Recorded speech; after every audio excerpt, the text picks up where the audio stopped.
보면은 우리가 이제 이거는 그 수특 언어와 매체 교재 그 개념 부분인 거거든. 그래서 그 부분 정도만 하면 되고, 선생님 덧붙일 건 덧붙일 테니까 필기 하나는 필기 잘 하고 들으시면 됩니다.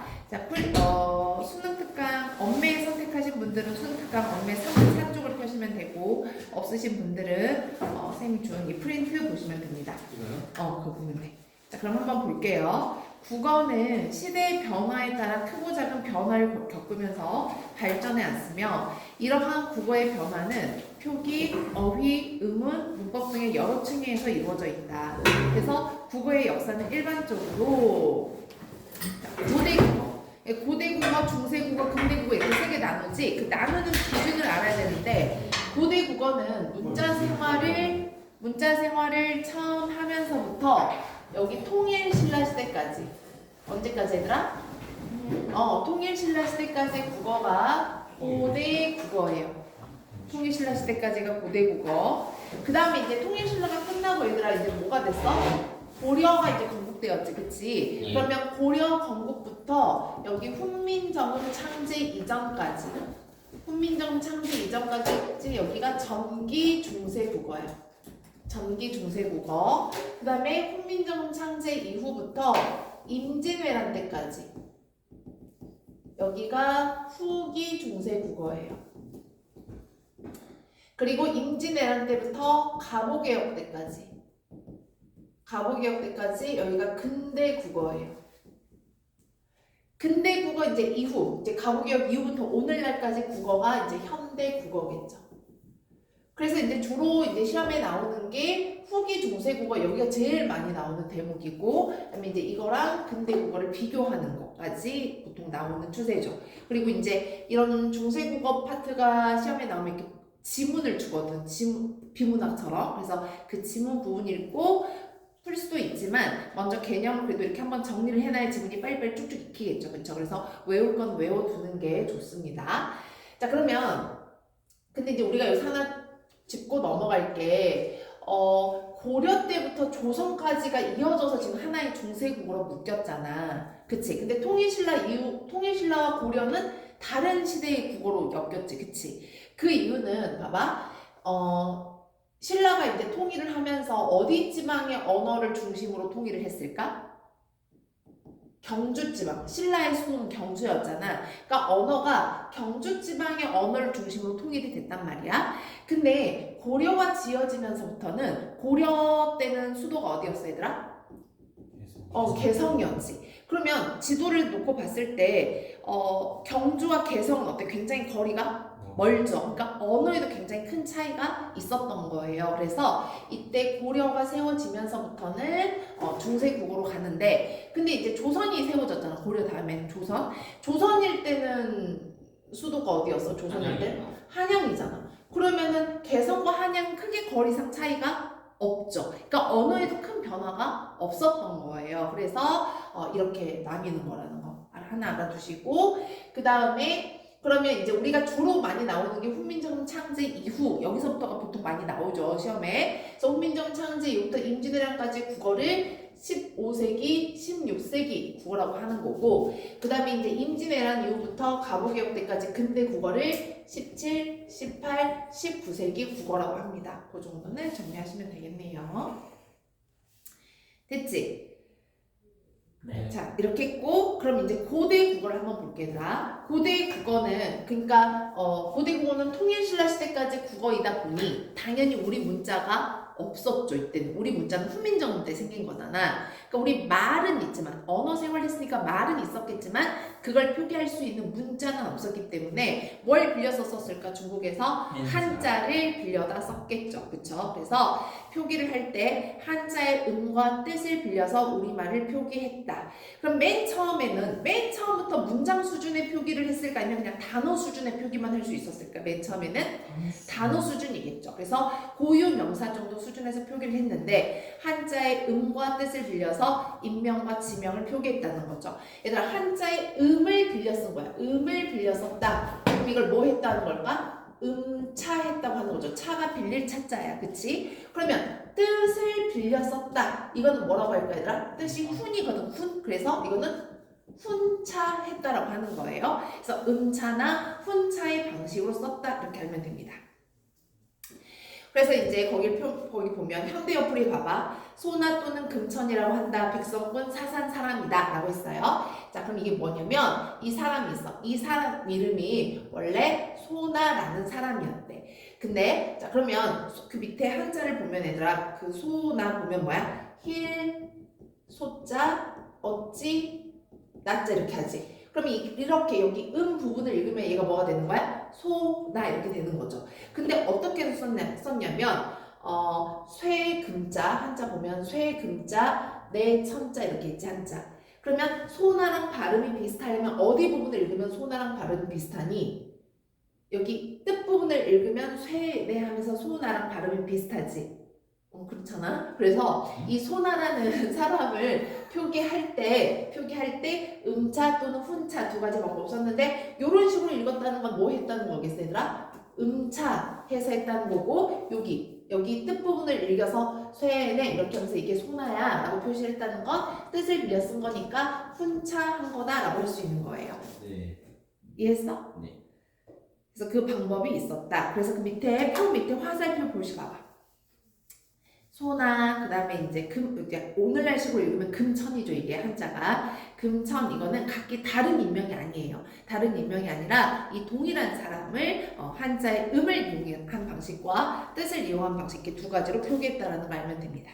오케이? 자, 그다음에 이제 그 한자를 빌려서서 우리 문자를 표기한 방법 중에는 또 이두, 구결, 향찰 이렇게 세 가지 방법이 있어요. 네. 그래서 셋 다 한자의 음과 뜻을 빌려 쓴 건데 이제 시험에 나오는 건 향찰이 시험에 나오죠. 향찰 봅니다. 동그라미 3번. 한자의 음과 뜻을 빌려서 우리 문장 전체를 표기했다. 문장 전체 밑줄 쳐봐.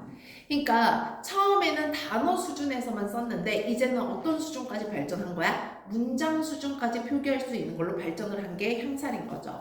그래서 향가 표기에 사용됐다. 우리가 신라 시대 때 불렀던 노래의 갈래가 뭐였어?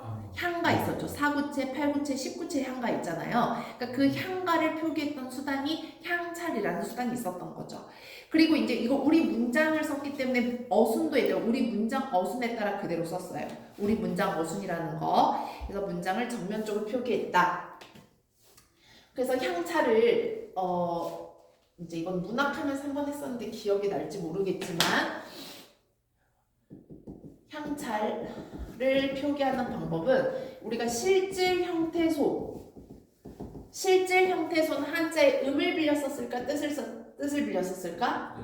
한자의 뜻을 빌려 쓰고 형식 형태소 부분은 한자의 음을 빌려 썼던 게 향찰의 표기 방식이에요. 그러니까 형식 형태소란 건 얘들아 뭐야? 우리가 문법 하면서 했잖아. 형식 형태소는 뭐지? 조사, 어미, 접사 이런 거잖아. 네. 그치? 그러니까 이렇게 조사나 어미 수준까지 다 표현할 수 있었기 때문에 문장 수준이 가능했다는 거야. 표기를 할 때. 이해했어? 그러니까 만약에 예를 들어서 꽃은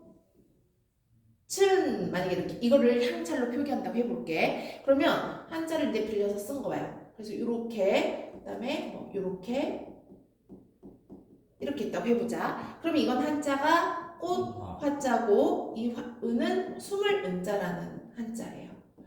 그러면 이 꽃은 지금 실질 형태소 부분이지. 그러면 한자의 어디 부분을 빌려 쓴 거라고? 뜻을 빌려 썼으니까 여기를 읽었을 거라는 거야. 그 다음에 이거는 은은 체험 뒤에 붙은 조사지. 조사니까 형식 형태소죠. 형식 형태소는 한자에 어디를 빌려 썼다?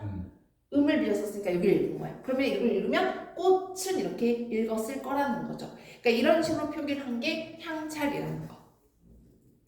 그러면 이 향찰이라는 거는 한자의 음과 뜻을 빌려온 거긴 하지만 그걸 한자식 그대로 가져온 거야? 아니면 우리식대로 바꾼 거야? 우리식대로 바꾼 거지. 그러니까 외래 문화를 우리식으로 바꾼 거야. 그러니까 주체적 수용에 해당하는 거예요.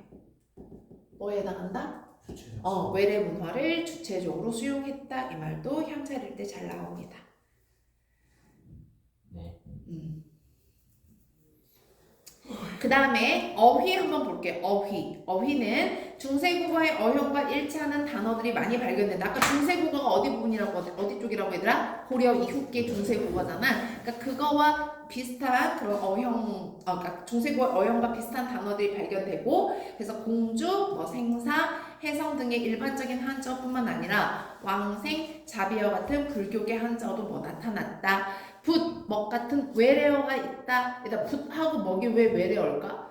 붓하고 먹은 외국에서 들어온 문물이겠죠. 그러니까 외국 말로 들어온 거지. 이런 게 외래어죠. 컴퓨터도 어때? 외국에서 들어온 거잖아. 그러니까 그런 맥락인 거예요. 그래서 붓과 먹 같은 외래어 같은 것도 고대 국어에 존재했었다 정도 알아두면 됩니다. 넘어갑니다. 이제 중요한 건 중세 국어부터입니다. 우와.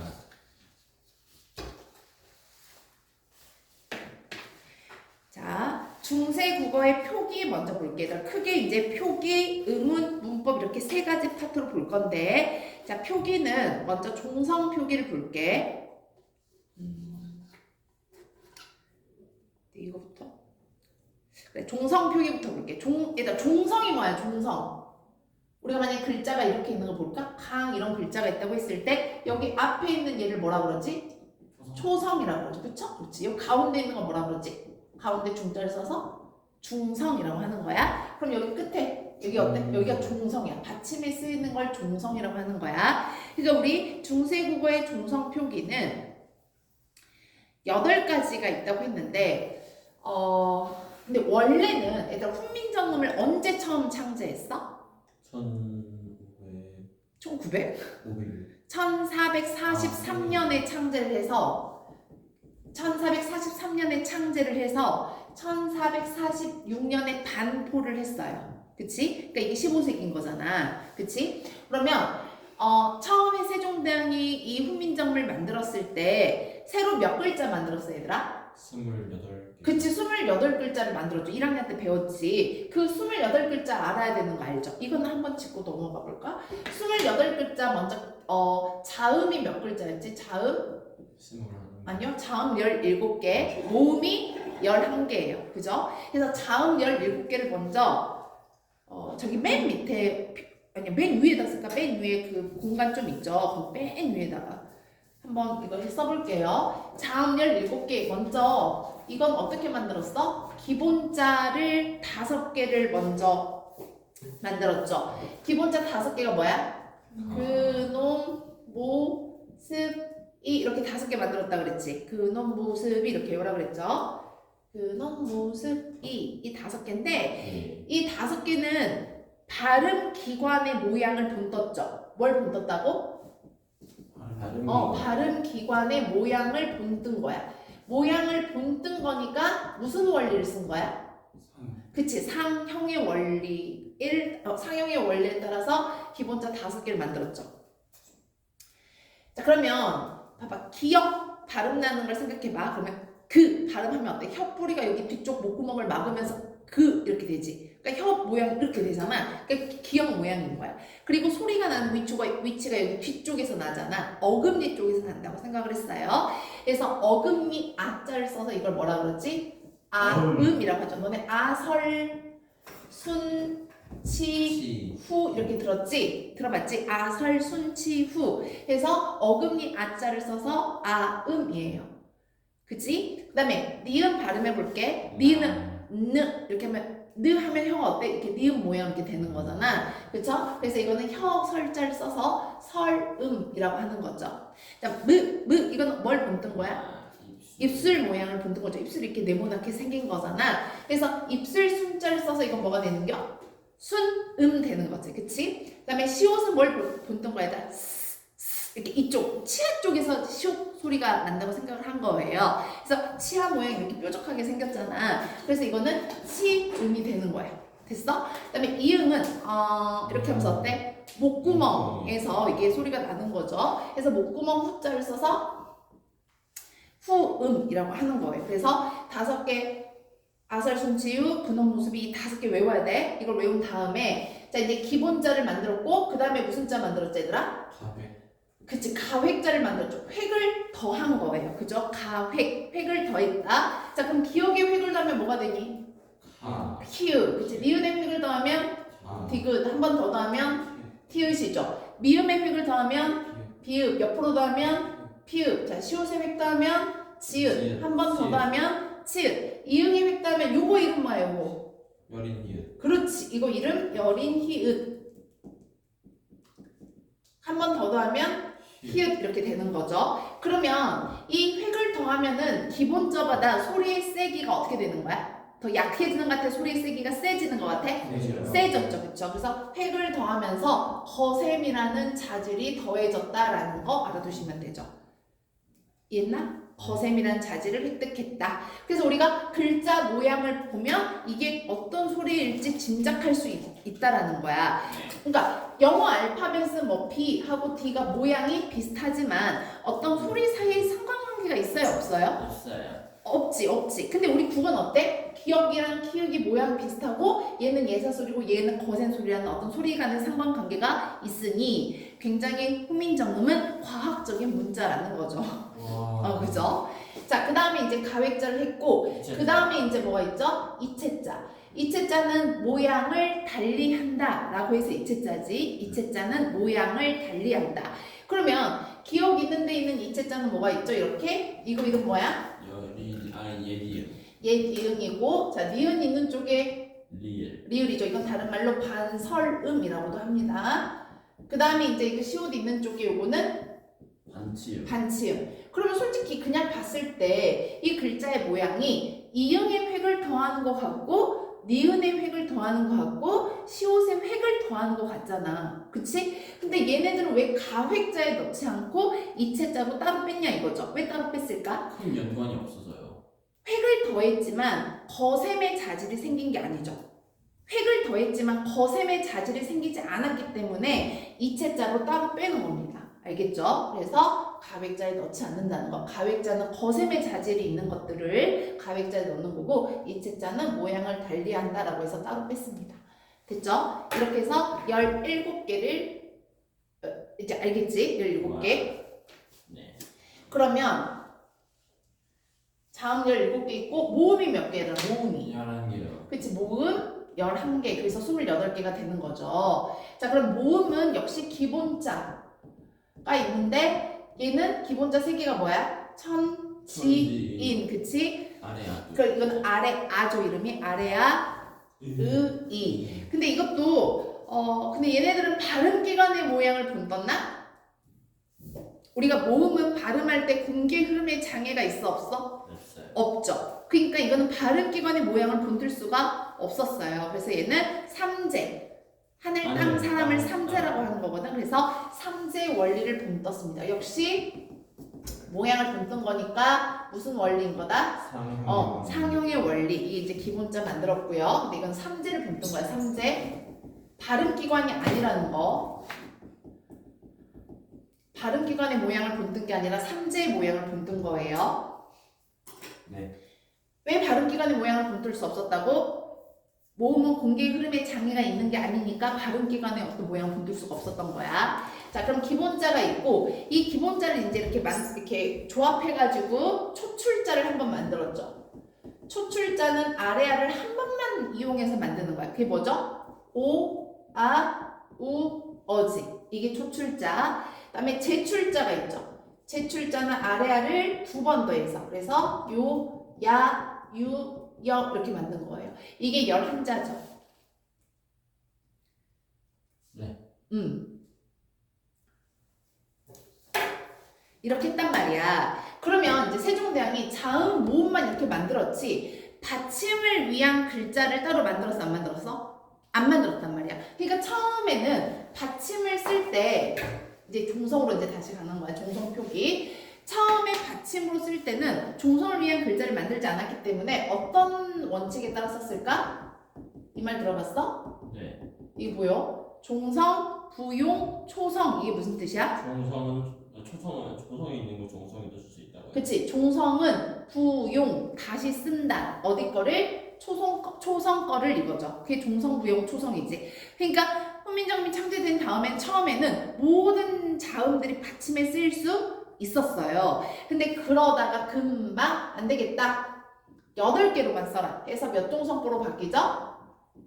8종성법으로 바뀌어요. 근데 이 8종성은 발음을 고려해서 8개로 발음된다고 생각해서 8개로 쓴 거야. 그 8개가 뭐지? 응? 가느다란 물방울 시옷이죠. 근데 이 이응은 옛 이응을 쓰는 거야. 알겠지? 어쩌라고. 어머니예요. 어머니 왜 이렇게 맨날 수업 시간에 전화하시니? 주소리가 몰라요.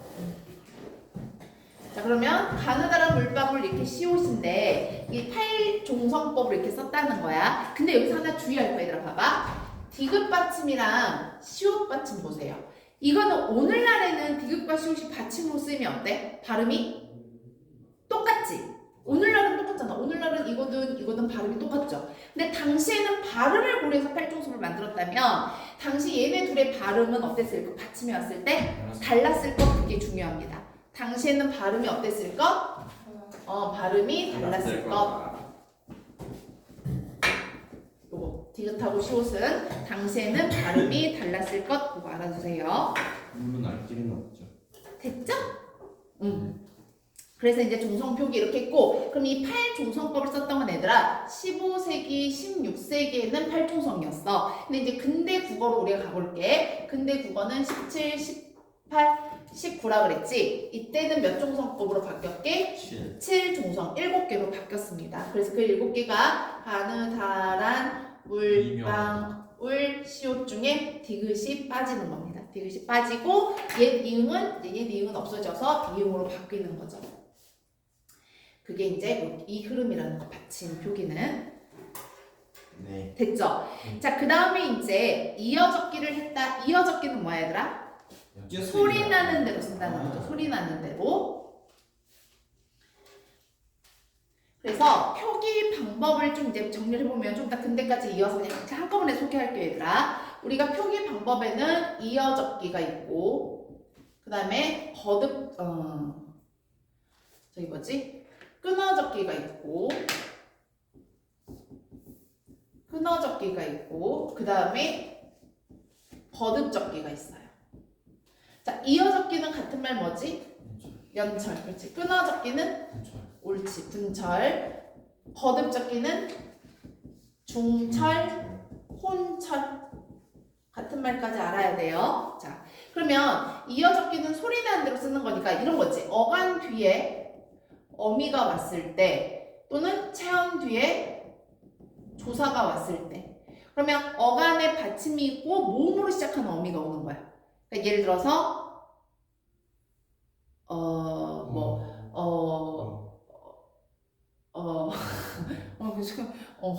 만약에 이렇게 생각이 안 나니?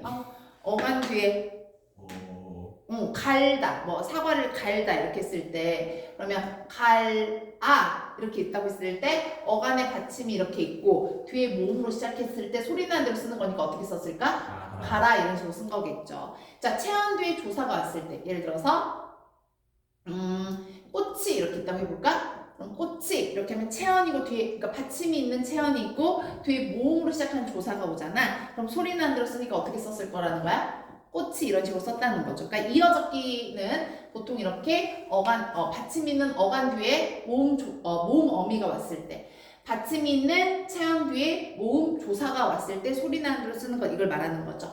그러니까 이거 이제 다시 예를 들어보자면 사람이, 이거를 사람이 이런 식으로 소리 나는 대로 쓰는 거죠. 근데 끊어적기는 어때? 오늘날처럼 이렇게 어간과 어미를 구분하고 체언과 조사를 구분해서 쓰는 거겠죠. 네. 그래서 사람이 이렇게 쓰는 거겠지. 그치? 자, 그 다음에 거듭적기는 어때? 받침을 거듭해서 중복해서 쓰는 거죠. 그래서 사람이 이런 식으로 쓰는 게 이제 거듭적기인 거야. 근데 이제 이런 게 이렇게 쓰던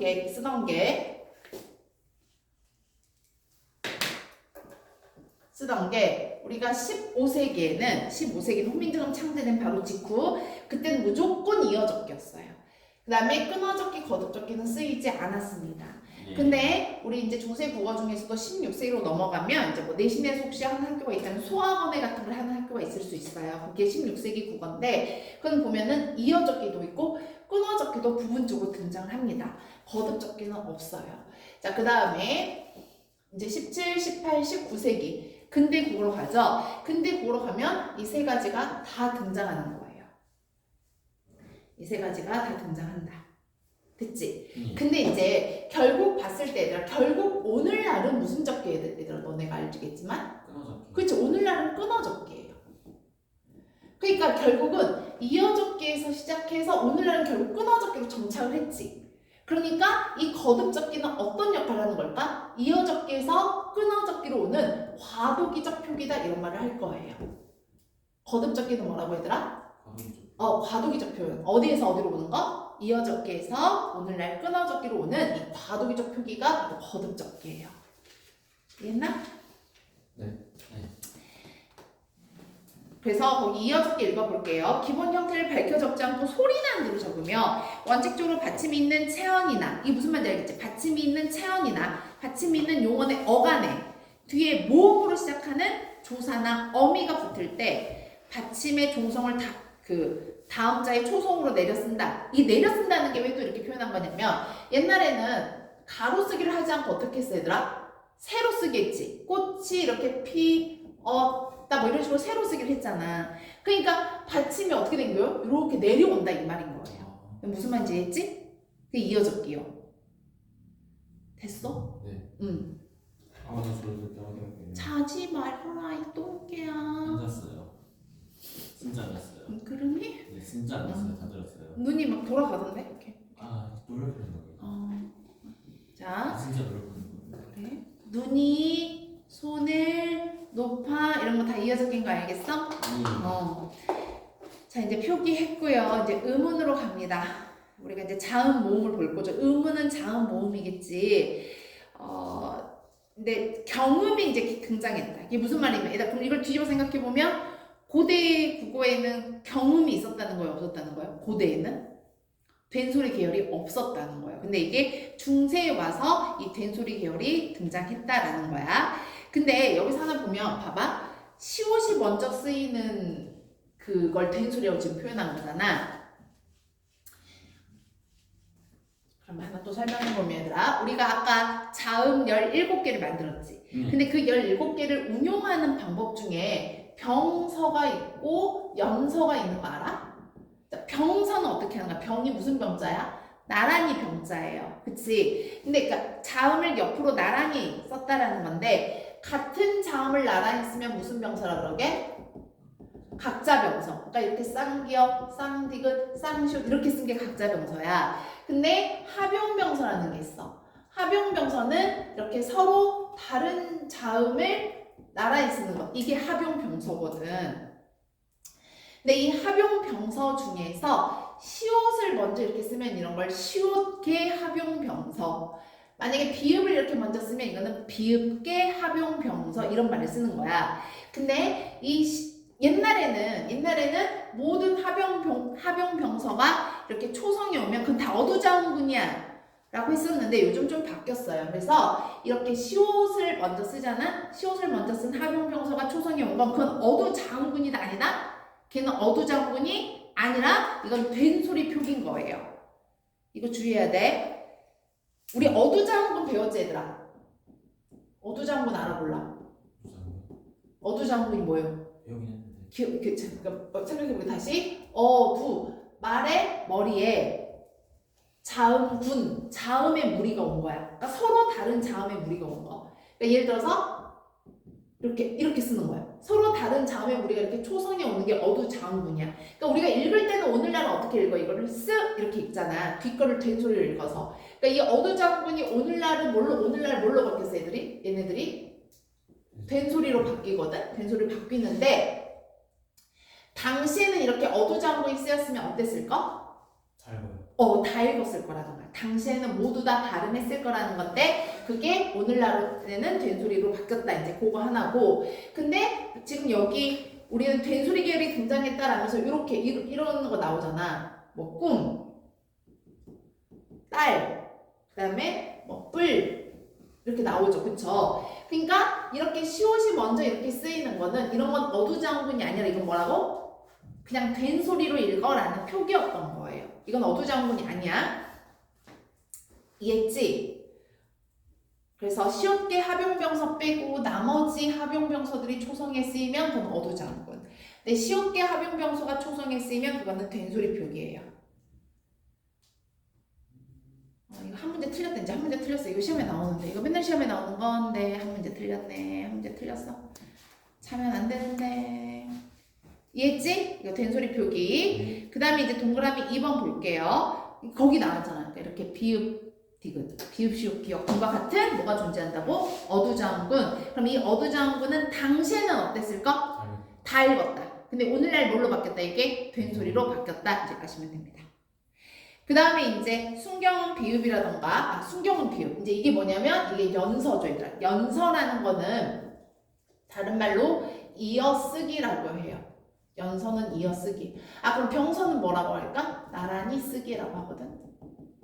얘들아, 이어쓰기와 이어적기는 다른 말이야. 네. 아까 이어적기는 뭐였어? 소리 나는 대로 그 표기법이 이어적기지. 연서는 이어쓰기라고 하는 거야. 이어쓰기는 이런 거야. 무브프프 입술 소리지. 입술 소리 밑에 이응을 이렇게 내려 쓰는 거. 이걸 이어쓰기라고 하는 거야. 이게 연서야. 무브프프 입술 소리일 때 이응을 밑에 내려 쓰는 거. 그래서 이런 걸 순경음 이름을 붙일 때 순경음이라고 하거든. 그래서 순경음 미음, 순경음 비읍, 순경음 쌍비읍, 순경음 피읍 이런 말 쓰는 거죠. 이게 연서야. 됐지? 네. 그러니까 이런 거는 28자에 포함되는 거야, 안 되는 거야? 네. 안 되지. 이런 병서, 각자병, 사병명사 이런 것도 28자에 포함되는 거? 아니죠, 그쵸? 그러니까 그 28자를 만들어 놓고 이렇게 막 활용을, 이렇게 운용을 한 거죠, 그쵸? 그래서 아무튼 순경, 비읍, 반치읍 등 현대 국어에는 없는 자음이 있다라는 거죠. 그럼 우리가 아까 그 28자 중에서 오늘날 사라진 건 4개가 없어졌지. 그 4개가 뭘까요? 오늘날 사라진 게 10원을 가지고 기억나지? 산에 올라가 사과를 먹었더니 씨만 남았다. 이 순서로 없어졌다 그랬지? 이 4가지가 28자 중에 없어진 거예요. 이 순서로 없어졌어. 얘 이름 뭐야? 여린이읍. 얘는 반치음. 예디음. 아래야. 이 순서로 없어졌다는 거.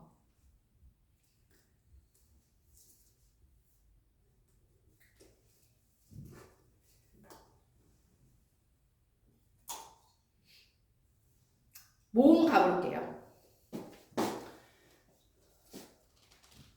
연희라 자면 안 돼. 네. 지금 이게 마지막 수업이야. 응? 너 이거 잘해야 되잖아. 너 문법 못 하잖아. 응? 이번이 마지막 기회잖아. 응, 정신 차리세요. 모음 볼게요. 자, 모음에는 7개의 단모음과 다양한 이중모음이 있다. 일단 우리가 오늘날에도 단모음, 이중모음 배웠잖아. 중세 때도 단모음, 이중모음이 있었어. 근데 중세 때 단모음은 이거야. 우리 이거 모음 조화하면서 했던 거 기억나? 네. 모음 조화할 때 이거 그렸던 거 기억나? 기억 안 나니? 모음 조화가 뭐야? 모음 조화가 중세 국어에는 되게 모음 조화를 잘 지켰었는데 양성모음은 양성모음. 그치, 양성모음은 양성모음끼리 결합하고 음성모음은 음성모음끼리 결합하는 게 모음 조화잖아. 그래서 그 모음 조화를 확인할 때 오아 우어 이렇게 바깥으로 향하게 그리고 이렇게 성 그은 다음에 아래하는 하늘이니까 위쪽에 있어야 되는 거죠. 은은 땅이니까 아래쪽에 있어야 되고 이는 사람이니까 중간에 있는 거야. 그래서 이 위쪽에 있는 모음이 양성모음이고 아래쪽에 있는 게 음성모음이고 얘가 무슨 모음이라고 그랬어? 가운데 있으니까 중성모음이 되는 거야. 중성모음.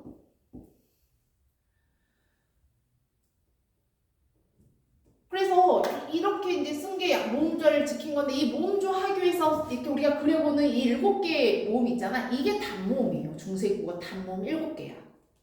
이게 7개고 모음조화할 때 이걸 기준으로 해서 얘들아 어떤 획을 더해도 어때? 양성은 양성이고 음성은 음성이에요. 그쵸? 이걸 기준으로 하는 거야. 아무튼 그 7개가 단모음이고 나머지는 다 이중모음이다 이렇게 생각하면 돼요. 그래서 이제 그 밑에 봐봐. 모음조화를 되게 잘 지켰죠. 그러니까 막 이런 건 양성모음이라는데 양성모음 이걸 언제 배우고 있을 거야? 그냥 5와 5월을 기준으로 해놓고 어떤 획을 더해도 양성이고 나머지는 음성이다 이렇게 하면 돼요. 이해했나? 네. 그 다음에 이 모음은 무슨 모음이라고? 중성모음이다. 그래서 이 모음 조화는 현대 국어와 달리 체험 플러스 조사이거나 어감 플러스 어미에 결합해서 비교적 모음 조화가 되게 잘 지켜졌다는 거예요. 그러니까 예를 들어서 봐봐 얘들아. 우리가 보기 들어봐. 오늘날 목적격 조사에도 뭐가 있어? 을, 이게 오늘날 목적격 조사지. 근데 중세국어 때는 목적격 조사를 이렇게 하나씩 더 만들었대.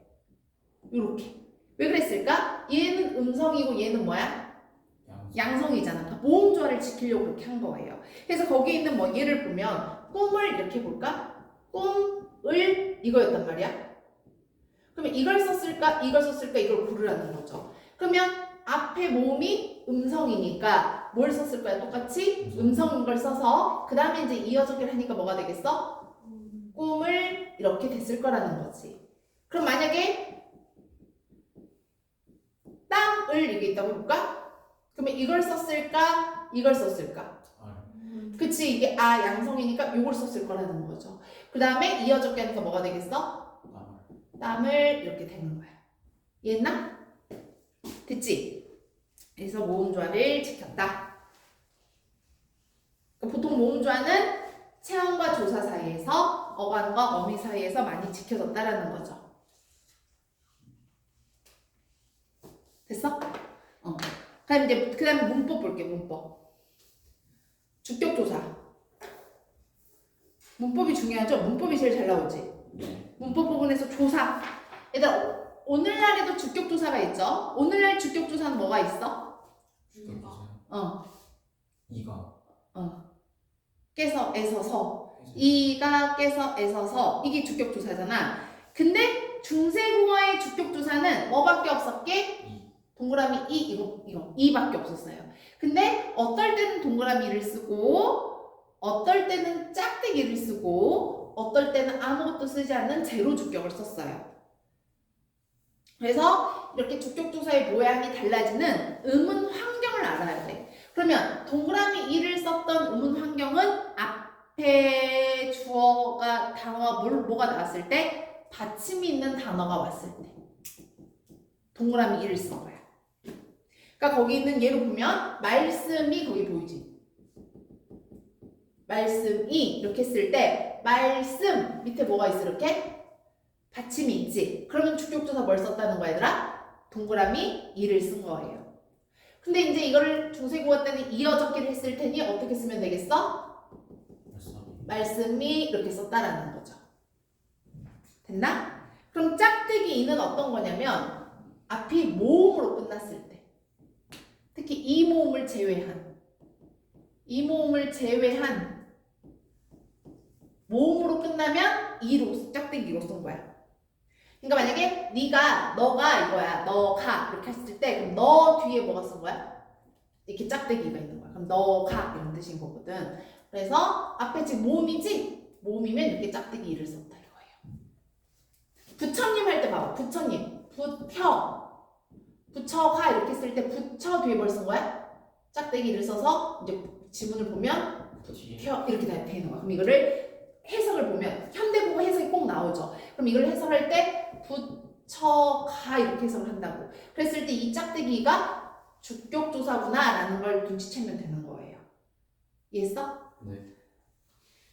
그 다음에 제로 주격. 아무것도 표시하지 않았다는 거예요. 그거는 앞에 체언이 이 모음으로 끝났을 때는 제로 주격이죠. 이 모음이나 반모음 이디 이것도 하나 더 추가할까? 이 모음이거나 반모음 이 요거 이 반모음 제 그게 반모음 이인 거 알지 이거? 이렇게 표시한 거 반대 표시한 거 이때는 제로 주격. 그러니까 예를 들어서 뿌리 깊은 나무 했을 때다 뿔휘 이렇게 나오거든? 불휘. 근데 이게 지금 어때요? 반모음 이가 있지. 오 뒤에 반모음 이가 있는 거잖아. 그치? 그래서 그 뒤에 반모음 주격 표시도 하지 않았단 거야. 근데 이제 현대국어 해석을 보면 어떻게 나올 거냐면 뿌리 가 하면서 여기 주격조사 이렇게 띡 붙일 거라고. 그러면 이게 앞이 반모음 이로 끝났으니까 주격조사를 표시하지 않았구나 라는 걸 눈치채면 되는 거예요. 됐어? 주격조사 했고요. 그 다음에 목적격 조사 쉽죠? 목적격 조사는 오늘날이랑 별로 차이가 없거든. 목적격 조사는 을을 있는 거 알지? 그때도 을이 있었는데 아까 잠깐 말했죠? 아래에 있는 걸 더 넣은 이유는 뭐겠어? 모음조화를 지키기 위해서. 그 다음에 목적격 조사에 하나 더 뭐가 있다? 을을 있고 리을이 있는 거지. 리을 하나 더 있었어. 그럼 이게 모음 조화를 위해서 이렇게 하나 더 있었다는 거. 이렇게 있다는 거. 그러면 똑같아 얘들아. 우리가 사과를이라고 써. 사과을이라고 써? 사과를. 그치. 앞에 받침이었으면 르를 썼을 거라는 거죠. 근데 만약에 이걸 중세고시로 표현하면 앞이 양성이야 음성이야 지금. 양성이니까 뭘 썼겠어? 이런 식으로 썼다라는 거지. 그치? 그러면 귤은 이건 어떻게 썼을까? 귤은 받침이 있으니까 을을 썼을까? 르를 썼을까? 을 이걸 썼겠죠. 근데 이게 음성이니까 뭘 썼을까? 을 이렇게 썼을 거라는 거야. 근데 리을은 이제 언제 쓰냐? 거기 보면 거기 뭐냐? 두 번째 줄 봐봐. 모음으로 끝나는 체언 뒤에서 모음으로 끝나는 체언 조건 그것만 알아도 모음으로 끝나는 체언 뒤에서 를 대신에 리를 쓰기도 했다. 그게 무슨 말이냐면 거기 있는 예에서 머리를 볼게.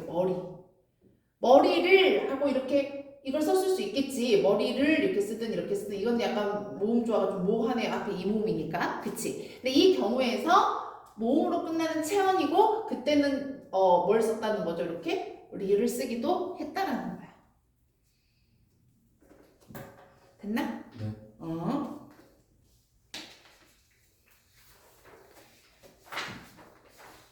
그 다음에 36페이지.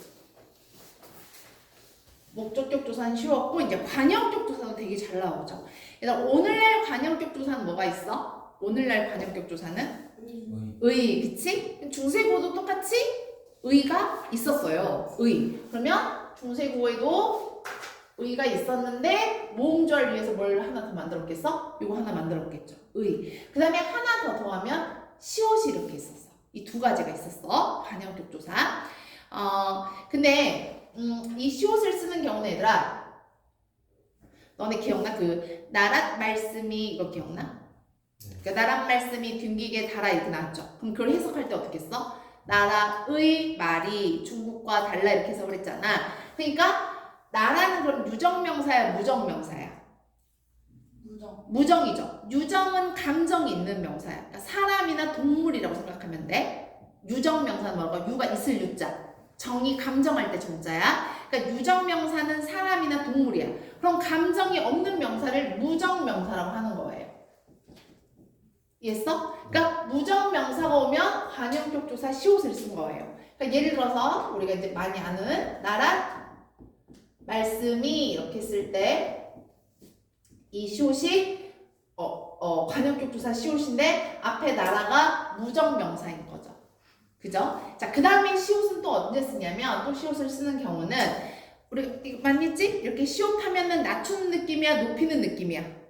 높이는 느낌이죠. 이렇게 하면 높이지. 그래서 앞에 높임의 유정명사가 왔을 때 높여주는 높임의 유정명사가 왔을 때 또 시옷을 쓰는 거야. 그러니까 예를 들어서 너네 부처님 해볼게요. 부처님은 어때요? 높여야 할 분인 거죠. 유정명사지. 그래서 부처님의 말씀 이렇게 쓸 때 여기다 이렇게 시옷을 쓴 거고 해석을 보면 부처님의 말씀이라고 나올 거라는 거죠. 됐지? 그러면 의를 쓰는 경우는 어떤 걸까? 앞이 유정일까 무정일까? 그치? 유정 중에서도 높이는 거 안 높이는 거? 안 높이는 거. 그래서 높이지 않는 평칭이죠. 평칭의 유정명사일 때는 의를 썼다는 거지.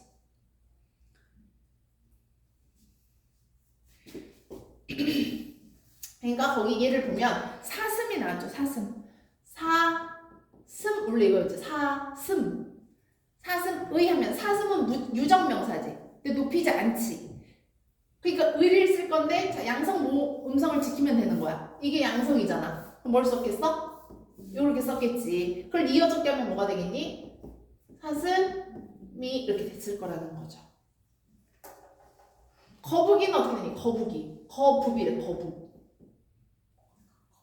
거북의 이렇게 되겠지. 근데 이어졌게 하니까 거북이 이렇게 되는 거예요.